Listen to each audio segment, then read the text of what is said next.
Good afternoon, ladies and gentlemen, and welcome to another episode of the Daily Friend Show. I am your host, Nicholas Lorimer, and today I am joined by the esteemed Mr. Michael Morris. Michael, how are you doing? I'm very well, thank you, Nicholas. Nice and And of sunny in course, Cape Town. And yeah, yes, no, it is. That's a quite there pleasant too. spring day up here in Joburg, if I ever went outside, which I don't. Um, and of course, we have Mr. Terence Corrigan. Terence, how are you, sir?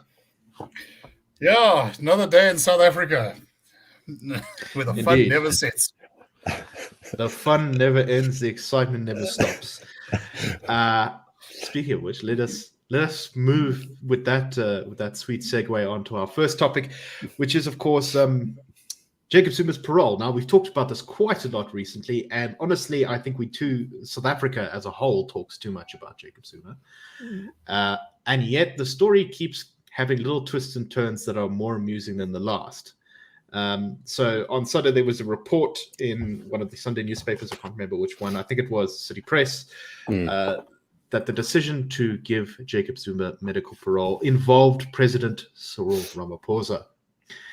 Apparently, Arthur Fraser, who is I think he's been described as a controversial head of the correctional services, consulted Ramaphosa to ask whether he should let Zuma out from prison, according to some anonymous sources.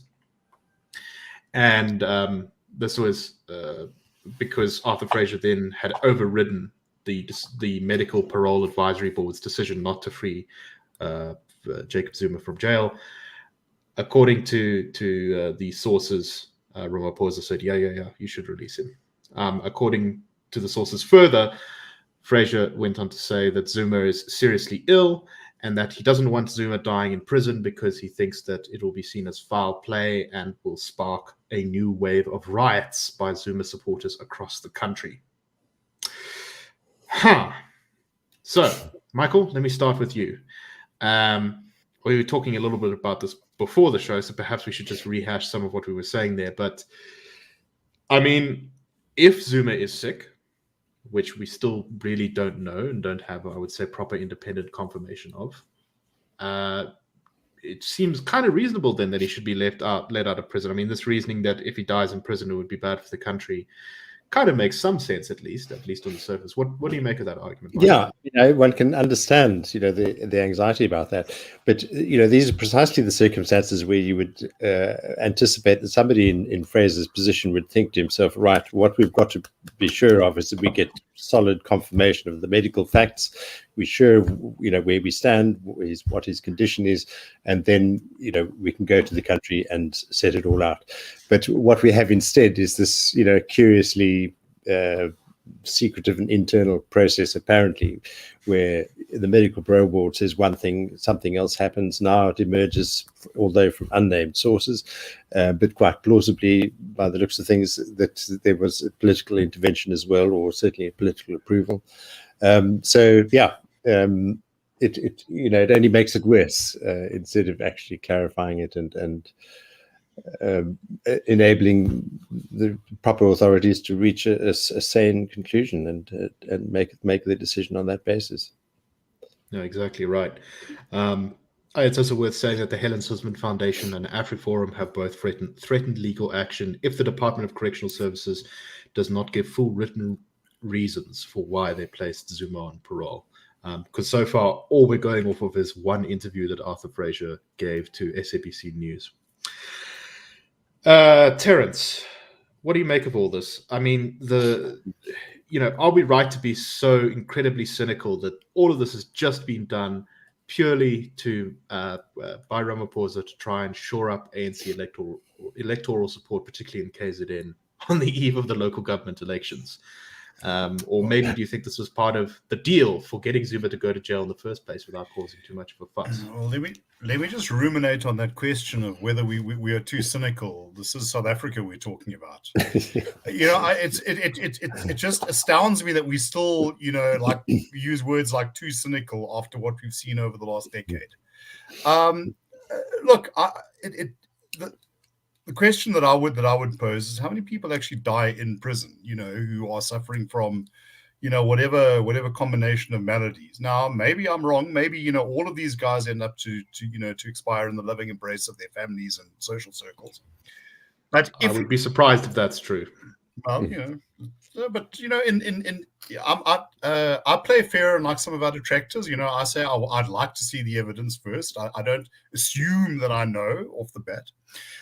However, what does pique my attention here is that we have Arthur Fraser using essentially a public interest defense to expedite the openings of whatever correctional facility our esteemed former president was being incarcerated in.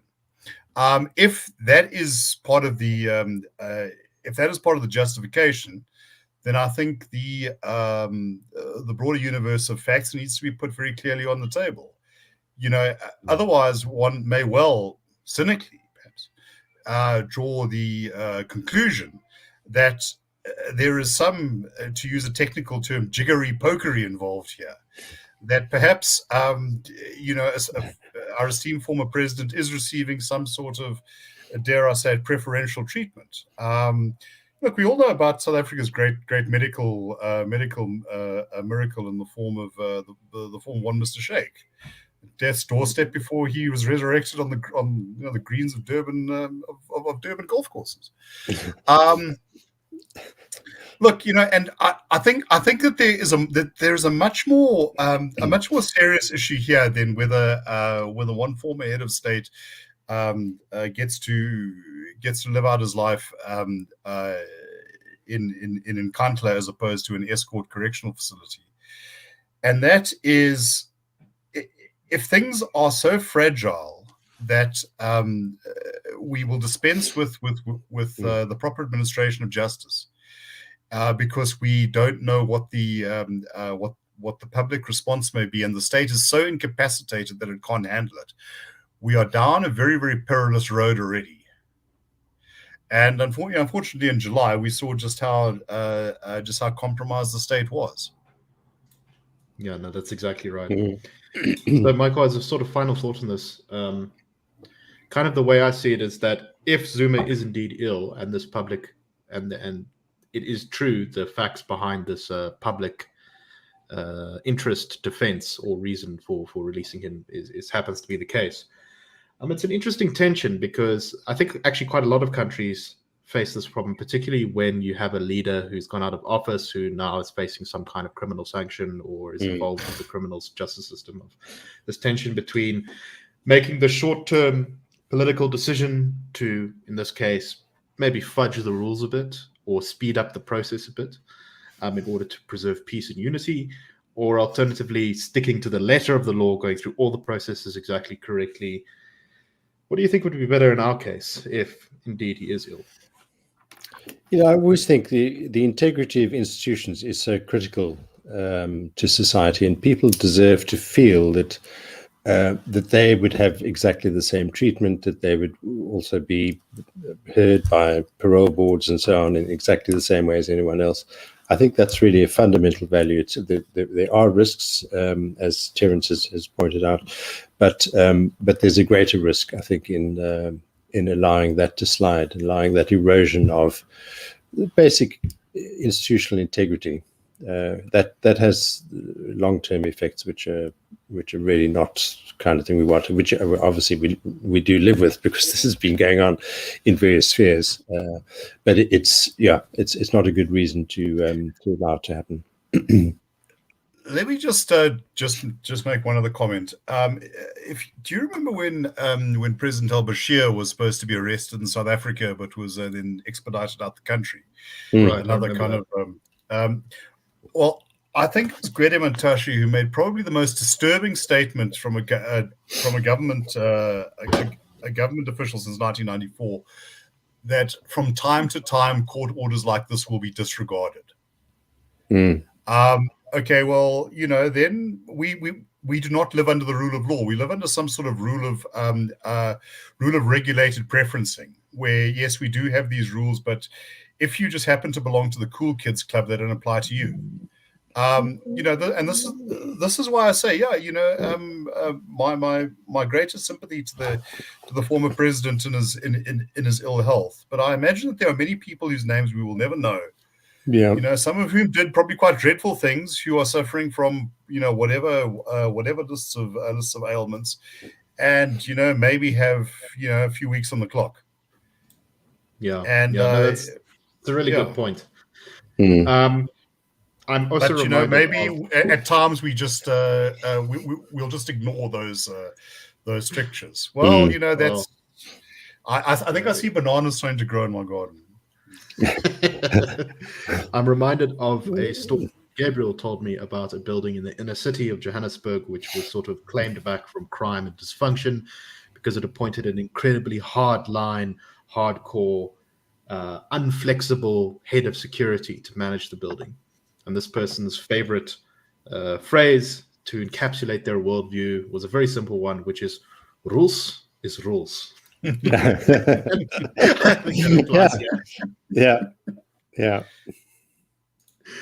All right. Let us move on to our next topic for today. Not dwell Most too fun much you can on have without Zoom. having to play. Oh, that's good.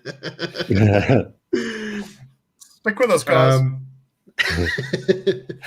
And our next topic is, of course, the Political Party Funding Act, which was passed relatively recently, which basically forces all of the political parties in South Africa to disclose large donations that they receive publicly so that the public can see precisely who is giving who money. I always thought that this was not a great piece of legislation myself, because I thought it would be selectively applied and probably just end up hurting the parties that follow the rules most of the time, whereas advantaging the ruling party and some of the more rogue parties. And indeed, we perhaps are seeing some of this to begin with. So for the first quarter that the act has been in effect, we have seen a declaration by only 3 of South Africa's political parties as to their donations above 100,000 Rand. Those 3 parties were the ANC, the DA, and Action SA. The EFF, the IFP, the Freedom Front Plus, all absent, which is strange, because it would be somewhat surprising if none of them had gotten a single donation in the last quarter over 100,000 Rand. So in total, in the last quarter, all of the political parties got about 30 million Rand. The ANC got about 10 million Rand. The DA got 15.9 million. And Action SA got 3.3 million. The DA received almost all of its 15 million Rand from the daughter of Harry Oppenheimer, Mary Slack, which was 94% of the party's declared funding for this quarter. We also saw that the ANC received funds from a bunch of different institutions. Let me just read some of them here now. Sorry, I've got to move my microphone. The Majestic Silver Trading Limited, United Manganese of the Kalahari, Nonkwelo Investment Holdings, Takes Security, and a couple of individuals who gave large but not massive amounts of money, less than 1 million Rand.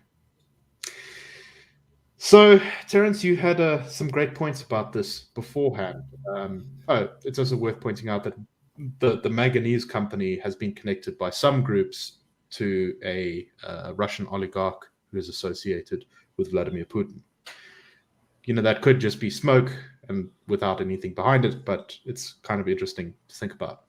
Terence, your thoughts on what we're seeing in the party political? Well, let me just dial back a bit. When I did my first stint at the institute back in the 90s, I went to a seminar which was being held by the then IDASA, and this was actually an issue that they were pushing at that point: party funding and how it should be regulated. I think it was an issue that they fought for a long time. In fact, although it was a sort of competitor organization to ourselves and had a slightly different outlook, I do think that South Africa is poorer for their departure. Be that as it may. their idea was that with money passing under the table and whatever, this was all compromising the quality of democracy, and you were able to wield influences, and transparency was the best solution. I'm not quite sure that is the case. I think that when it comes to the sort of tender fraud that is often associated with it, the best defense against that is to actually have an open and transparent tender process. So what about donations of 99,000 per time? Apparently, it's 100,000 over a year, so you can't really do that. You will maybe avoid scrutiny for the first reporting period, but when you donate over that. I think that for me, one of the stories is how unsurprising all this is.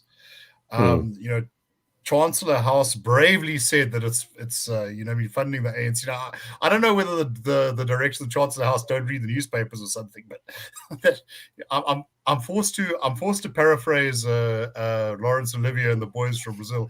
It may be a mystery to you that there are Nazis in Paraguay, but I'm sure it is not a mystery to me. Not maybe a mystery to you that the Chancellor House was funding the ANC, but it was not a mystery to me.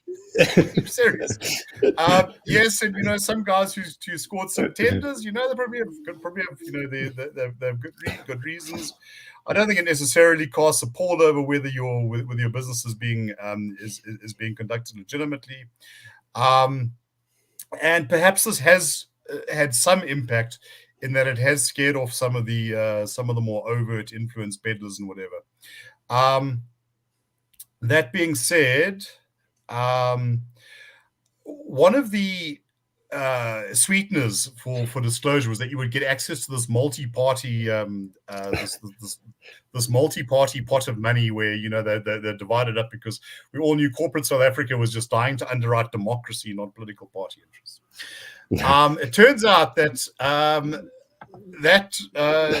that fund has received a grand total of one donation in the amount of 2,000 rand, made on the 5th of May 2001 by one Paul Malcolm Graham, who I understand was the former head of ADASA. So, I mean, given their due, they walk the walk on this.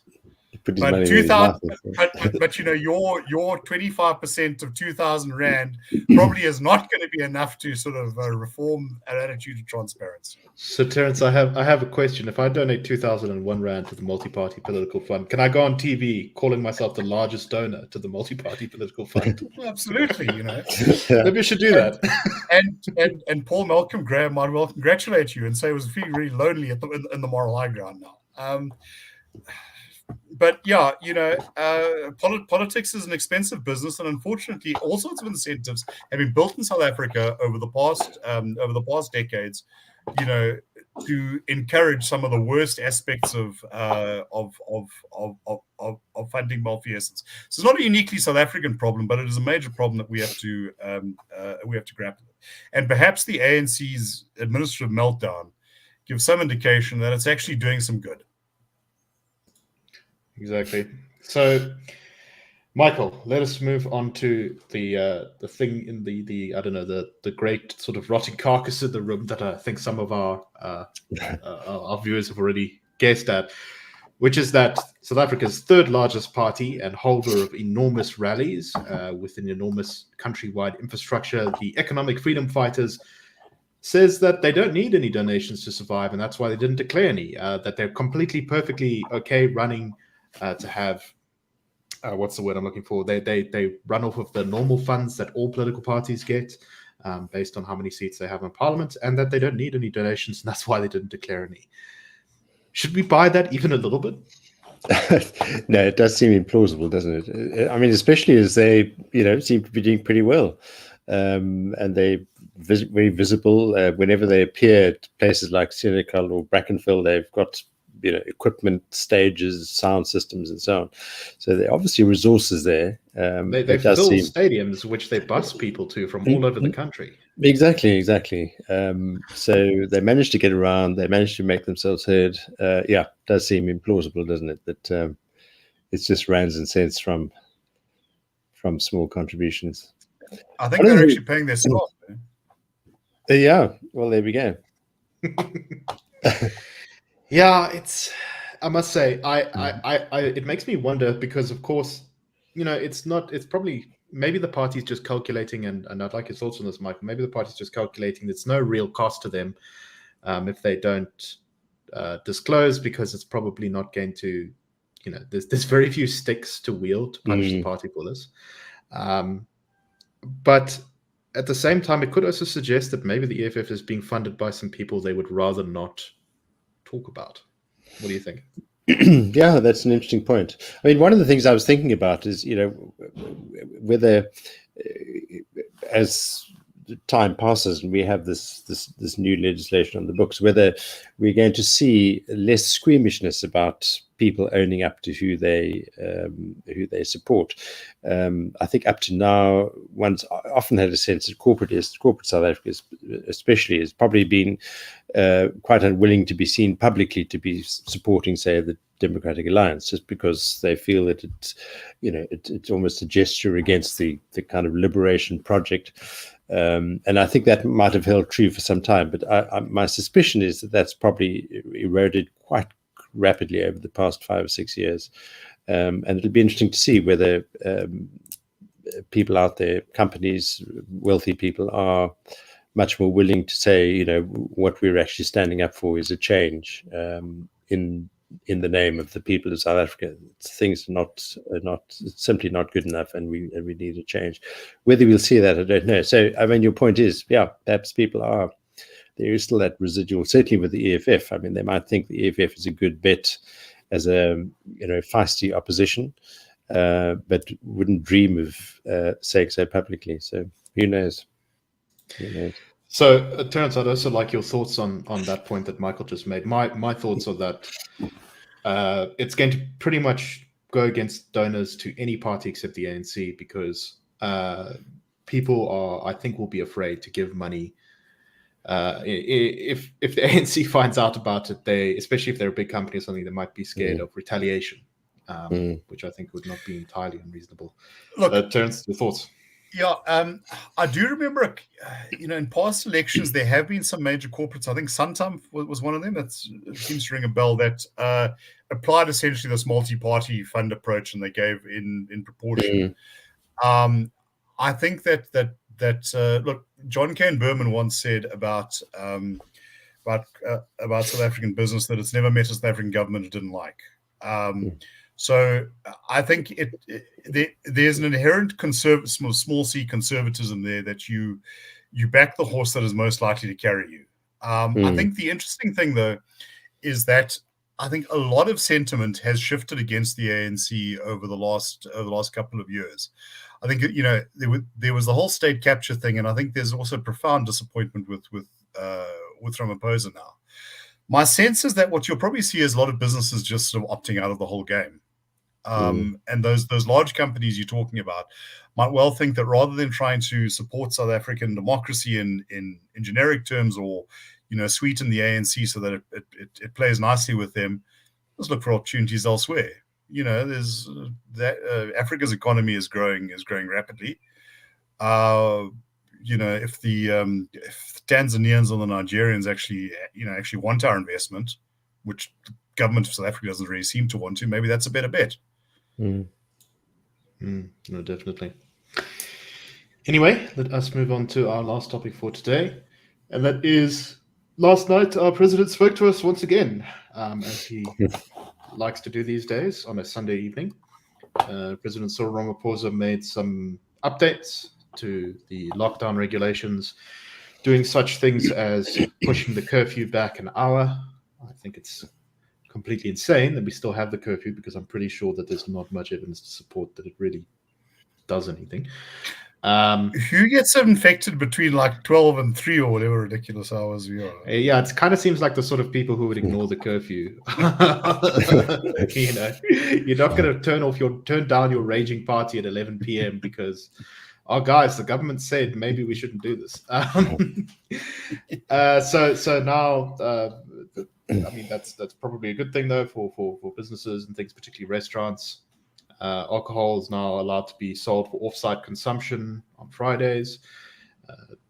Number of people at events has been doubled allowed in most cases. But the most controversial thing he said was that we're going to begin moving towards what have been called vaccine passports, which is, of course, something rather controversial, to say the least, with many people around the world.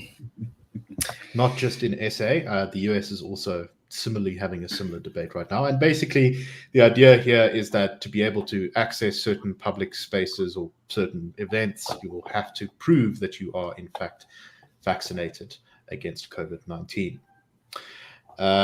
So, yeah, I think there's not that much detail on how precisely the government plans to implement this. I think we can probably say without too much a fear of being wrong that it's probably not going to be implemented that well. Michael, your thoughts on this issue overall, though? I mean, there's a lot of angles to go at this from. What are the practical concerns? What are the principal concerns here? What are your thoughts? Yeah, I think it's a complex subject, and we've devoted quite a bit of time to it on the Daily Friend, with viewpoints from coming at it from different angles. I personally am not kind of wildly opposed in principle to the application of health measures that are intended to achieve some public good, and a vaccine measure of this kind could be described in those terms. We are prevented from doing various things in different places. I can't smoke, for instance, in restaurants, and there was a time when I used to get quite angry about that. But it's just one of those things. Society has accepted it. The science is pretty solid. It's not really controversial. And I think the real problem here is that it's shot through with so much controversy, with everything from distrust to hysteria, that it's really just not a way to go. It'll generate more heat and dust, and not have any kind of significant health benefit, I don't think, because of that. There'll be huge resistance. We've already seen, in fact, I think all kinds of protests planned for Saturday, I think it is. I saw a story this morning. Some people have already got organized protests. Yes, protests this Saturday. And people are calling it a violation of civil liberties. Well, it's a good argument, and I think it's good that South Africans are taking these things seriously. But it just does illustrate that it's the kind of measure that's probably going to have very little to do with health and much more to do with politics and all kinds of other things. And you look at Britain. Just I think yesterday, the health secretary. Sajid Javid announced that the mooted plans there for a vaccine passport are not going ahead. And his comment was, I thought, was a kind of very sensible English way to put it, was we shouldn't be doing things just for the sake of it. And I think there's a kind of element of that a lot of countries are doing a sort of, see what they're doing, let's do that too, without necessarily thinking about measures that they should be putting in place to make people safer, or to encourage people to trust the vaccine, or to trust the health process that we're trying to put in place to minimize the risk. So broadly, I think that covers all my key thoughts about it. Terence, your thoughts? Look, I'm not wild about mandated behavior. I think that, look, I'm double vaxxed. I'm not a vaccine skeptic or denialist. And if this thing is supposed to fire my 5G, it hasn't worked. So they probably stole the good microchips they were supposed to implant. But no, I agree with you. I think that there is there is a massive implementation issue in South Africa. I think it assumes a kind of bureaucracy we don't have. We don't have, and I do worry about what this then opens the door to, what sort of precedent it creates. Is this vaccine passport for the COVID vaccine for a definite or an indefinite period? And then what stops any other vaccine, or if we understand that there is an issue with carbon footprints and climate change, well, why not then you need to have some sort of passport to measure that. It's going to become extremely intrusive, And I think that whatever is done in the interests of combating a good market should win to the top cadres. Yes, well, that's probably true. Look, I'm just really upset about the quality of my internet. It's the only reason I win. But I think that if we can, if you're going to impose a burden or a mandate on anyone or on any population, it has to be meticulously justified. And I think it also has to sort of be limited. I think that one lesson we may start to take from our experience in South Africa is the sort of ever expanding state of disaster. Powers once introduced, do not dissipate by themselves. Didn't Robert Mugabe introduce a state of emergency into Zimbabwe, and that just kind of like stayed there forever?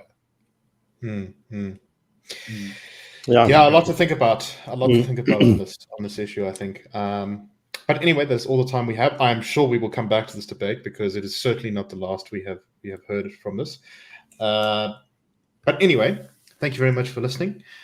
We hope that you had a thoughtful input from our discussion today, and we shall see you tomorrow on the Daily Friend Show. Also, we will be doing a special which might be coming out later today or possibly tomorrow about the United States and 9/11 20 years later, and that'll be with myself, Gabriel Krauser, Franz Kronier, and John Endres. So the outgoing CEO and the incoming CEO. So do look out for that. It will be on the podcast feeds and on the YouTube. All right. Thank you very much and have a fantastic day.